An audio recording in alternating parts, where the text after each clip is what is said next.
que ofrecemos es estabilidad macro y donde el resto lo hace el sector privado, donde va a haber mucho Estado, no poco Estado, pero diferente Estado al de esta década. Esto se tiene que ir resolviendo con shock gradual, ni shock ni gradualismo, es un shock gradual. Aquí no hay ideología, aquí hay capitalismo. Yo creo que las paritarias es un concepto absolutamente fascista, no debería haber. Que el empresario negocie con los sindicatos cuando quiera los salarios que quieran. El Estado no tiene por qué meterse a convocar a que se negocien salarios. Me parece que está completamente desnaturalizada la función del Estado en Argentina. El Estado lo único que tiene que hacer es devolvernos los impuestos que pagamos bajo la forma de bienes públicos.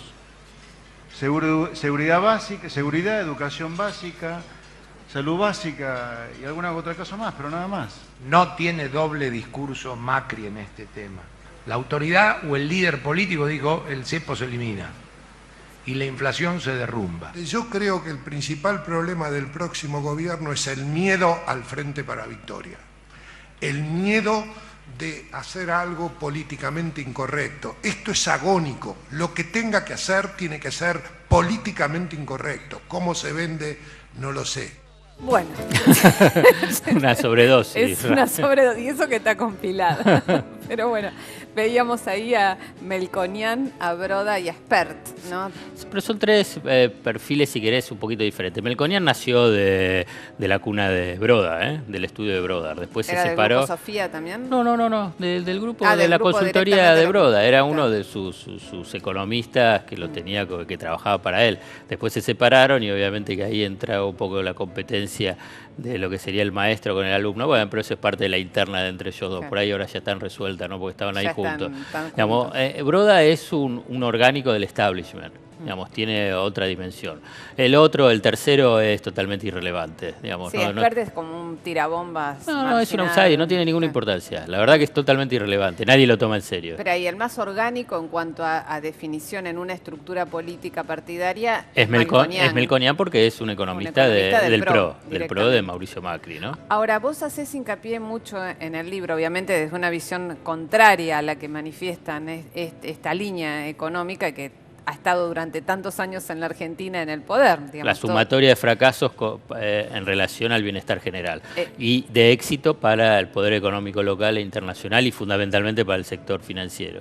Claro, local e internacional. Bueno, es eso, pero digamos, siguen teniendo, si se quiere todavía, en muchos sectores como el predominio de la palabra, ¿no? Son los consultados como desde el lugar de expertos, como si fueran un poco lo que decía Melconian, esto no es ideología, esto es capitalismo. Porque son lobistas del poder económico, digamos, no son economistas.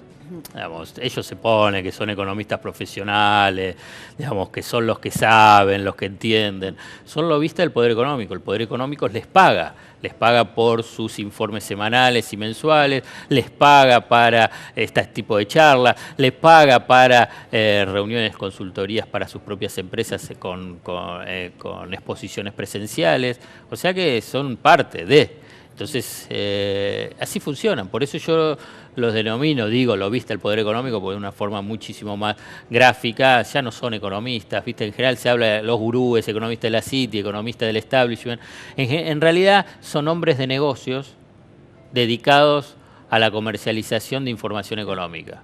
Y ganan muchísima plata, tienen legitimidad social y tienen la impunidad del poder económico. Por eso... diariamente. Como dicen cualquier cosa que luego no se corroboran los hechos. Bueno, por eso. Porque Broda viene, no sé, desde el 2000 que viene anunciando $1 a 20 pesos por ser benévolo. Pero porque tienen la impunidad porque, digamos, son parte de un dispositivo del poder para, primero, la construcción del miedo, para presionar a que los gobiernos tomen medidas en función de los intereses de una minoría y son, digamos, el elemento central para el dispositivo de la construcción del miedo a la economía. Obviamente con los medios de comunicación como amplificadores, que medios de comunicación son parte del poder económico y además es parte del negocio. Digamos, el medio de comunicación, digamos, cualquier diario, radio, televisión, programa, para tratar de convocar a la audiencia tiene que plantear algo de incertidumbre, temor, angustia, pues si no, no te leen o no te escuchan, digamos. Es parte de esa perversidad de cómo se maneja la información. Entonces, yo invito siempre a que hagamos un ejercicio con estos economistas, con estos lobistas del poder, a escucharlos, a leerlos, y te vas a encontrar, digamos, no trates de escuchar todo lo que digan a nivel de contenido, sino las palabras que utilizan. Entonces las palabras que utilizan están vinculadas con la zozobra, con la incertidumbre, con la crisis, con la del ajuste, con el miedo, con el temor. En la alerta, es la alerta permanente que algo malo te puede suceder.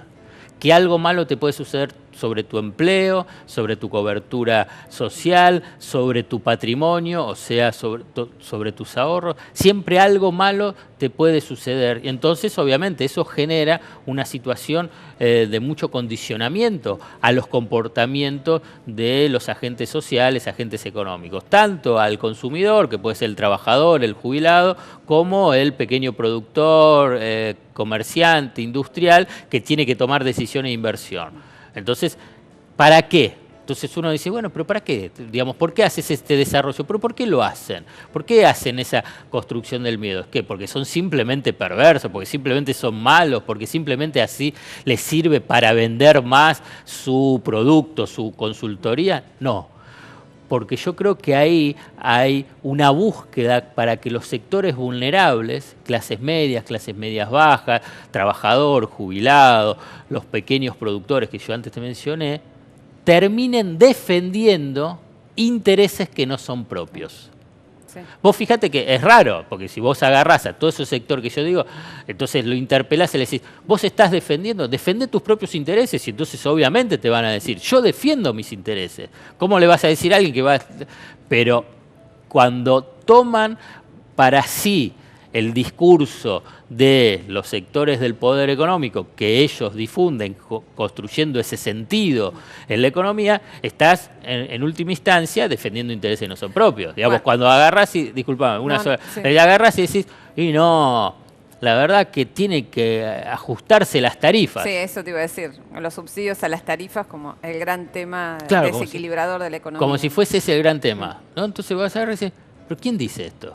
Digamos, y entonces después vos te encontrás, subís a un taxi o hablás con un pequeño comerciante y no, si son muy baratas, todo esto está mal, es el gasto público, es un descontrol. Y después, entonces vos terminás convalidando socialmente algo que después va en contra de tus propios intereses. Bueno, digamos, claramente quedó, digamos, en términos históricos, lo que fue la década del 90, con las privatizaciones, fue el ejemplo más claro de convalidación de una medida, de un proyecto económico y político y de reformas estructurales que devastó a estos sectores vulnerables, tanto por lo que podía hacer, por ejemplo, con el desmantelamiento de las redes ferroviarias, de lo que fue el vaciamiento de la línea de bandera, y podemos seguir, es largo la lista, pero hoy la discusión de cómo se quiere construir ese miedo a la economía por estos amenazadores, porque yo digo, estos lobistas del poder económico son los amenazadores, permanentemente te están amenazando. Permanentemente. Digamos, los fondos buitres es el ejemplo más claro de cómo te amenazan y cómo acá replican estos amenazadores las amenazas de los fondos buitres. También creo que los fondos buitres, la actitud del gobierno en los fondos buitres fue como la más explícita en contra de esa lógica de qué debía ser lo correcto y qué le podía pasar a la Argentina si cambiaba esas reglas de juego, si ponía en evidencia lo que hizo Griesa, ¿no? Exactamente. Creo que eso era como, ¿cómo van a desafiar a un juez de Nueva York? Exactamente. En una decisión que vos decís, los fondos buitres. Exactamente. Entonces uno puede decir, bueno, pero entonces estamos a merced de estos amenazadores. No, ahí está la acción política. Ahí está la acción política que permite por lo menos compensar, en parte, esta acción digamos, deliberada, de confusión, esta acción, digamos, abrumadora de la construcción del miedo a la economía, solamente por la acción política. Ahora, la acción política es la intervención del Estado. Y Sí. cada vez que el Estado interviene también es ahí otra de esas palabras que vos mencionás como, digamos, dispositivos de disciplinamiento, que es la distorsión que implica para el mercado la intervención del Estado, ¿no? Obvio. Pero cómo esto regula en función del beneficio de las mayorías, esto no aparece en el discurso. No, y siempre aparece que el Estado es ineficiente, el corrupto, el poco transparente, y en cambio el mercado es el transparente, el eficiente, el innovador, ¿no? Cuando la verdad que eso es falso, digamos. No es ni uno ni otro, digamos. Siempre hay matices y está mezclado. Y en realidad uno lo que encuentra en el sector privado, en el mercado, es donde uno encuentra las mayores ineficiencias, y solamente por la intervención del Estado puede tratar de equilibrar esas ineficiencias y esas inequidades que genera el mercado. A mí me parece que ahí es donde están esos eslogans, esos caballitos de batalla que tiene la ortodoxia, el neoliberalismo, los sectores conservadores. El Estado es malo, el gasto público es malo, a partir de ahí entonces los subsidios son malos, la emisión monetaria es mala, y que el consumo interno, en definitiva, parece que... Y después lo que tenés es el dólar. Claro. El dólar es la otra gran variable para tratar de condicionar los comportamientos económicos, ¿no? Pero entonces, pero del otro lado, está muy bueno el ejemplo que vos ponés, fondos buitre, porque decís, ¿cómo es que un país periférico, aislado, como ellos dicen, del mundo, se quiere enfrentar a los fondos de inversión, que los llaman holdouts, ¿viste? No los llaman fondos buitres? En términos técnicos, los financistas los llaman hedge fund, ¿no? Entonces, pero bueno, ¿cómo es que un país, y eso es, digamos, tanto acá como afuera, ¿no? El pensamiento único, este pensamiento conservador, no puede entender cómo un país puede tomar decisiones soberanas. La palabra soberanía le genera urticaria. Claro. Digamos, sí, es como regulación. Es que no pueden entender, digamos, cómo es que un país quiere tomar decisiones soberanas. No, tiene que estar sometido. ¿Qué es lo que pasa? Digamos, un paralelismo Grecia. No, Grecia no puede tener decisiones soberanas. Tiene que estar sometido a la Unión Europea. En realidad, sometido a Alemania.